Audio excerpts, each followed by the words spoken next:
కృష్ణం వందే జగద్గురుం. యుద్ధరంగమున అర్జునుని కోరిన మేరకు రథమును నిలిపెను. అర్జునుడు ఉభయ సైన్యములలో గల తండ్రులను, గురువులను, మేనమామలను, సోదరులను, మనుములను, మిత్రులను చూసి హృదయము ద్రవించి ఇలా అనెను: నకాంక్షే విజయం కృష్ణ నచ రాజ్యం సుఖాని చ. కిం నో రాజ్యేన గోవింద కిం భోగై జీవితేన వా.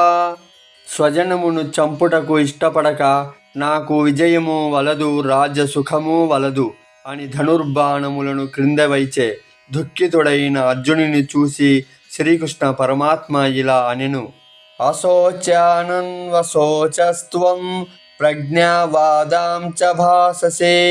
గతాసూన గతాసూం చ నాను శోచంతి పండితః. భవభక్తులారా, ఇచ్చట అర్జునుడు పరమాత్ముని పలికిన 2 నామాలు మీరు చెప్పగలరా?